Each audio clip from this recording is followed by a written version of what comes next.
Good afternoon, ladies and gentlemen. Shalom, I'm David Mencer, Israeli Government Spokesman for the National Public Diplomacy Directorate in the Office of the Prime Minister, on this Wednesday, the 27th of November, day 418 of the October 7th war.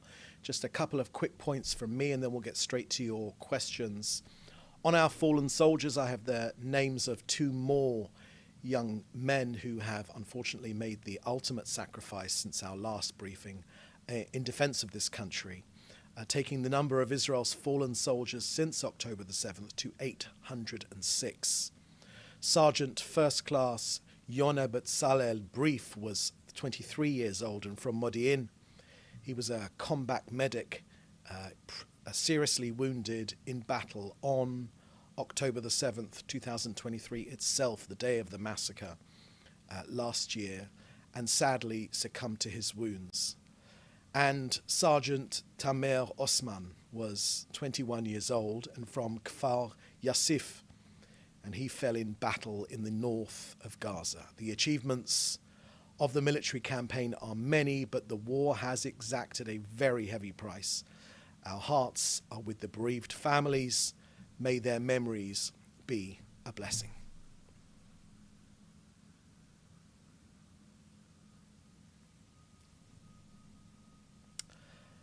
Now to the ceasefire agreement. As you know, the agreement in Lebanon came into effect this morning. From Israel's perspective, we certainly will adhere to the agreement, as the Prime Minister has made very clear. The length of the ceasefire depends on what happens in Lebanon. We will adhere to the agreement, but we will also enforcement. The key is enforcement. That's where these agreements have fallen in the past, enforcement. We will respond forcefully to any violation. With the US's full understanding, Israel maintains full freedom of military action. So if Hezbollah violates the agreement and tries to again rearm itself, we will defend ourselves. If it tries to rebuild terrorist infrastructure near our border, we will defend ourselves. If it launches a rocket, if it digs a tunnel, if it brings in a truck carrying rockets, we will defend ourselves. Israel will respond forcefully to any violation. Now, the Hezbollah that decided to attack us from Lebanon on October the 8th last year is not the same Hezbollah today. They fired over the last 418 days 17,000 rockets at Israel. Daily attacks, 250 on Sunday alone, but we have pushed them back decades. Nasrallah, their chief killer, eliminated.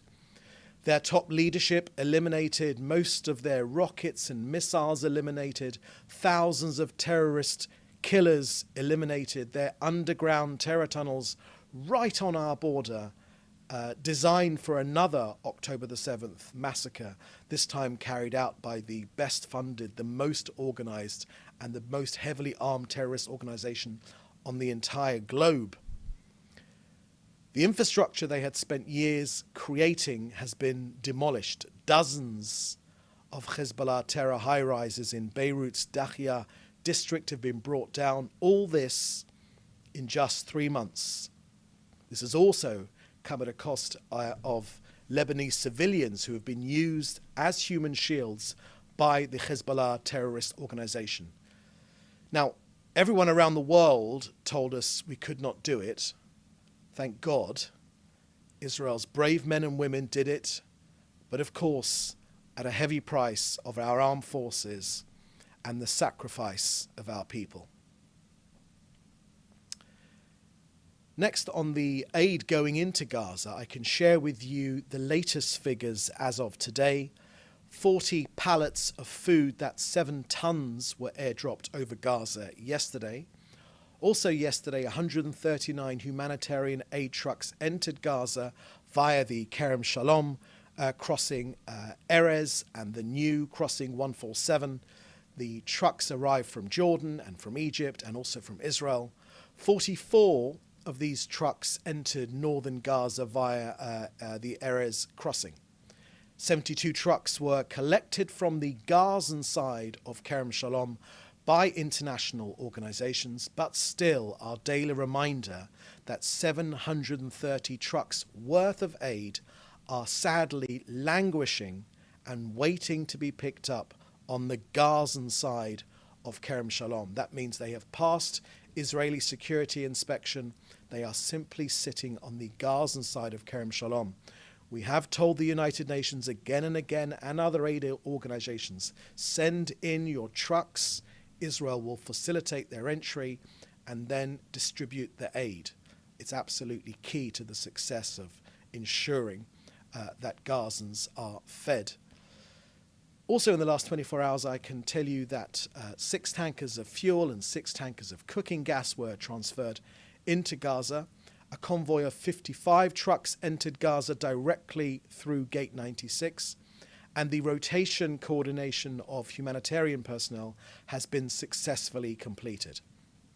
Also in the last 24 hours, a mobile operating room entered Gaza for the IMC field hospital in the Deir al-Balah area. That's in central Gaza. This field hospital provides daily medical care to hundreds of residents through operating rooms, intensive care units, and treatment departments. The newly entered mobile operating room will expand the hospital's existing capabilities. So that's the end of our briefing today. I'll now take your questions. Please put them in the chat together with your outlet. Okay, first question here I can see is from Jane Merrick from the I newspaper. Has Israel received clarity from the British government over whether our Prime Minister Benjamin Netanyahu would be immune from prosecution under the ICC warrant if he arrived in the UK? Thank you for that question, Jane. I haven't seen any such thing. We've made our points clear on the ICC. I'll just quickly share with you our current thoughts on the ICC. As you know, we believe the ICC judgment is wholly inappropriate and erroneous. I'll share with you our reasons why very quickly.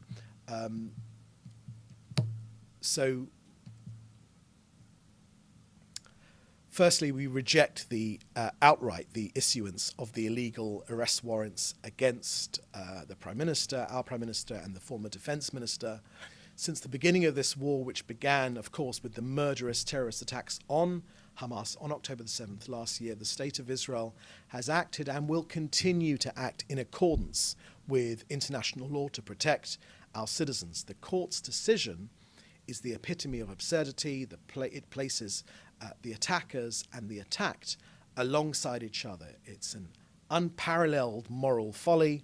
It's a black day for the International Criminal Court, which has today, we believe, lost all legitimacy to continue its operations. The court has no jurisdiction to discuss Israel's case. Israel is not a signatory to the court and not a member of the court, and it's made clear that we reject here in Israel its jurisdiction. Many countries and also international law experts have made it clear that the court is exceeding its authority and is acting without any jurisdiction in this case. The State of Israel is a strong democracy with an independent and effective judicial system that is respected internationally. The court's accusations are baseless and they demonstrate a discriminatory attitude towards Israel, and they distort international law and are harmful to every single democratic nation that is currently or will in the future defend itself and fight terrorism. Okay, next question here is from Lior Soroka from the Washington Post. France said today it won't arrest the Prime Minister under the ICC warrant. Was this a demand that came up as part of the negotiations for a ceasefire in Lebanon? Thank you, Lior. I haven't got anything to add to that or any information to share with you on that. Next question is from Hannah Julian from the Jewish Press. 2 questions. President Joe Biden and US envoy Amos Hochstein have both said unequivocally the agreement has been designed as a permanent ceasefire. This is not the way it's been portrayed by the Prime Minister last night. Can you comment? Thank you for that question, Hannah. Well, let me share some light on this. we here in Israel and the government of Israel certainly wants peace on our northern border. The primary reason for fighting this war against Hezbollah has been to get our people home. The tens of thousands of our people displaced from their home in sovereign territory. So we most definitely want this peace to continue. That's an absolutely key, and that's, I think, has wall-to-wall support here in Israel. We are, of course, very aware that we've been in this situation before, but the key point I want to share with you, Hannah, is enforcement. In the past, there has not been enforcement. In the past, for instance, the United Nations Resolution 1701, after the 2006 war against Hezbollah in Lebanon, made clear that Hezbollah should not be in the area between our northern border and the Litani River. It remained in that area. It dug tunnels. It smuggled in rockets and UAV drones and missiles under the nose of UNIFIL, and of course used those weapons to deadly effect on our people. Now we're talking about enforcement, and that's what all of us want here in Israel, and that's what we are after with this agreement. Now, this agreement is gradual. Over the next 6 weeks, we want the Lebanese army to fill the gap where Hezbollah is right now, and we do, of course, want to maintain peace on our northern border. But no one should be in any doubt. Israel, while adhering to this agreement, the ceasefire agreement, we will defend ourselves, and I've made clear the reasons how, the why and how. Next part of your question, Hannah, is since the start of the ceasefire at 4 a.m. this morning, there have been 6 documented violations of the ceasefire, with Hezbollah terrorists already attempting to return to Kfar Kela across the border from Mutula. Does this end the ceasefire? Thank you for that question, Hannah. Well, look, this is a gradual process. The incident this morning, which you're referring to, I believe, was an incident which has been addressed by the IDF. And what the IDF have told us is that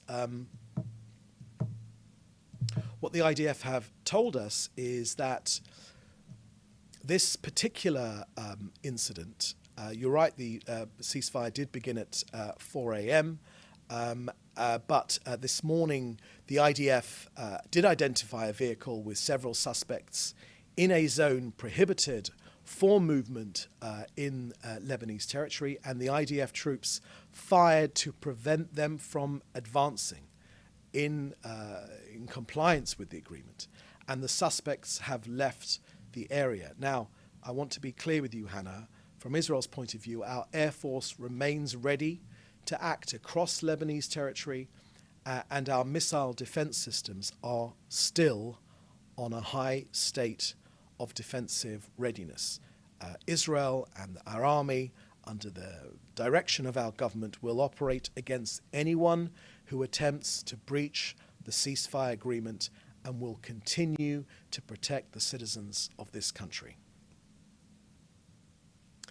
Next question is from David Clement from the News Forum. Can you comment on the Munim al-Jabri being killed in a Gaza school?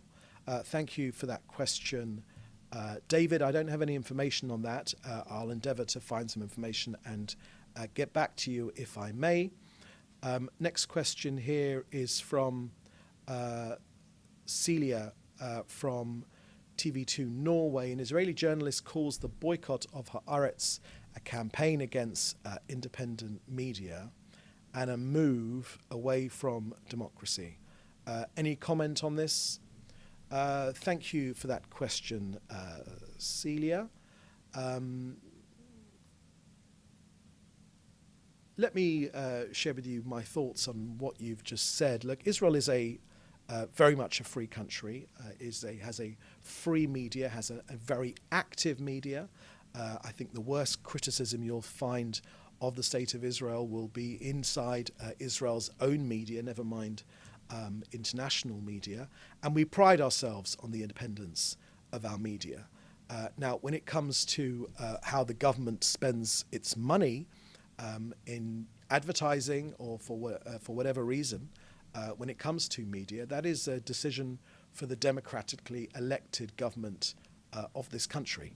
And if the government and the cabinet decide to no longer spend an advertising budget with Haaretz, then that is, if that is their desire, they're in a democratically elected government, and if that is their will, and if it's endorsed by the cabinet, which receives its mandate from the people and the Knesset, then that is certainly a legitimate thing to do, and there's nothing more I can add to that.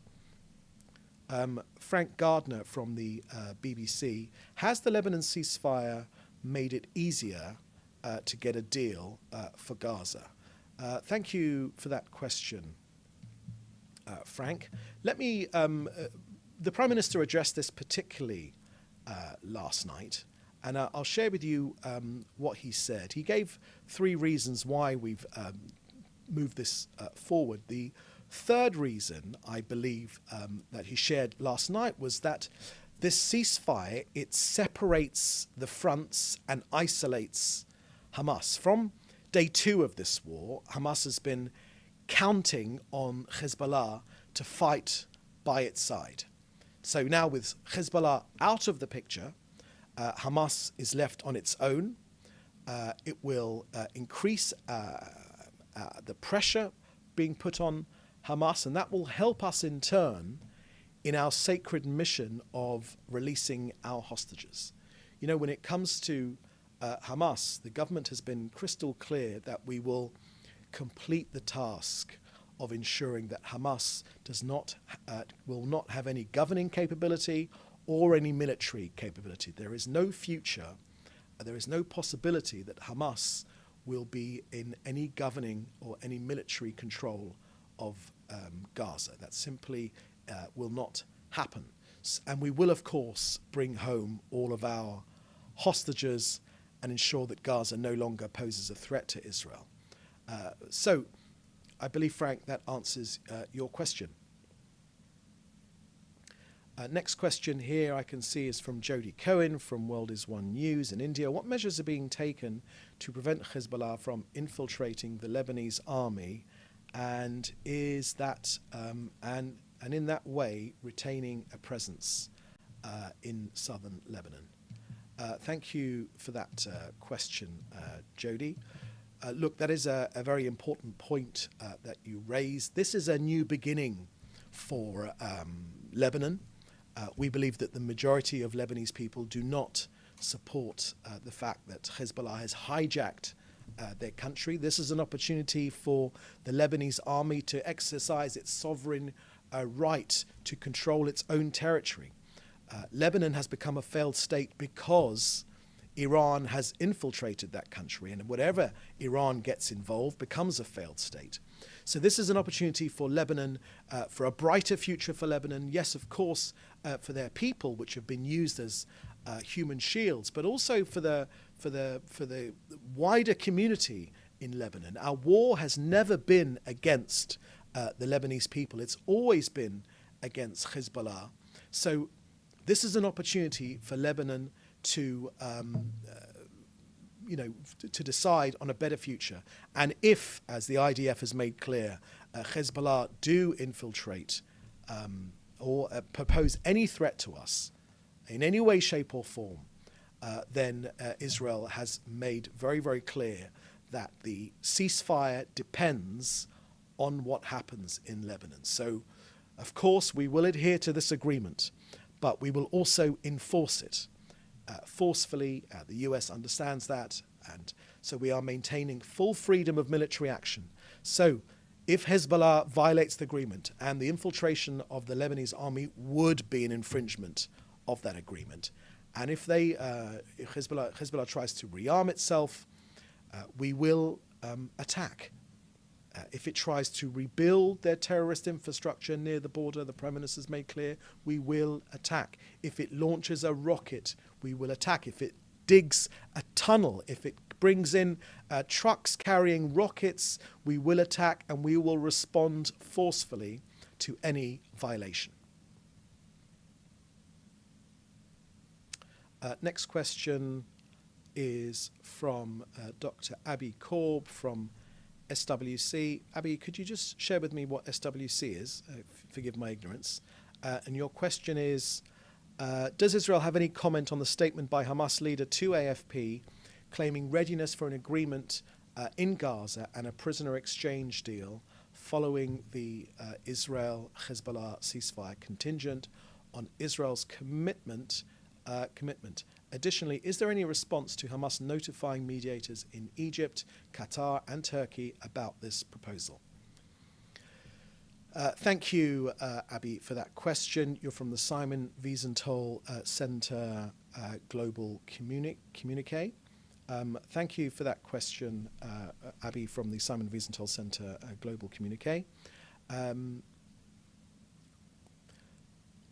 Look, the Americans and other negotiators in working with us to try and improve the situation in Gaza have made clear to a person, and the Americans have recently made this clear, Jake Sullivan recently made this clear, that it is Hamas that keeps walking away from a deal.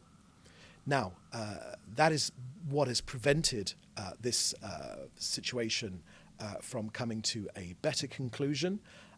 And when it comes to Hamas, we have a duty to bring back our hostages, and we will do everything in our power. 101 of them, we will do everything in our power to bring home our hostages. Now, as has been our custom over the last 418 or 19 days, we will not negotiate from the podium. Negotiators will negotiate in the way in which they do. We won't. So it'll be better if we here in Israel, from the government, do not share our views on this particular case, on this particular incident. But what we will say is that Israel is committed to bringing home all of our hostages. Next question is from Celia from TV2 Norway. Again, Norway says they'll arrest the Prime Minister in Galant or Daef should they come to Norway. Will there be a similar reaction towards any Norwegian ministers should they arrive in Israel? Thank you for that question, Celia. Well, on the ICC's arrest warrant for Daef, who was a ruthless terrorist killer, he's been brought to justice. So I don't think there's much chance that he'll go to Norway anytime soon. And in return to, in answer to the other parts of your question, look, Norway has now, unfortunately, a default position to support the terrorists. It's as simple as that. There's not any idea about being equal-handed or having an open-minded view of the situation which we're facing, or any support for peace or any support for bringing people together. They have simply made a default decision to support the terrorists. That is why, what other reason can you possibly think of to back an ISIS-like state, the creation of an ISIS-like Palestinian state on our borders? What other, which would only be a reward for the October 7th massacre. So no one here in Israel is interested in Norway's unfortunate default position to constantly favor the terrorists over the democracy defending itself against terrorism. Next, share with CBS. Has an Egyptian delegation arrived to Israel last night to discuss a Gaza ceasefire and hostage deal? Thank you, Sheer from CBS, for that question. I think it's a better idea if we don't address these issues from the podium here. That is not an admission that they have arrived or haven't arrived, but I will simply share with you the fact that 101 of our hostages are still in captivity. Many of them are dead, but many of them are still alive. It's an open sore in Israeli society. It's the Prime Minister's he's made this clear that it is our number one objective to bring them home. They must be set free right now. Every single moment they're in captivity is a humanitarian catastrophe, and it's against humanitarian law, and they need to be brought home right now, and Israel will do everything in its power to bring them home. Okay, that seems to be the last question. So thank you for joining us here today. In the meantime, you can contact us in the usual way. Please do stay safe and see you next time. Thank you. Bye-bye. Thanks for watching. Drop a comment below. Don't forget to like, share, and hit subscribe to stay updated with our latest content. Until next time, stay informed and inspired. This is Djobnik signing off.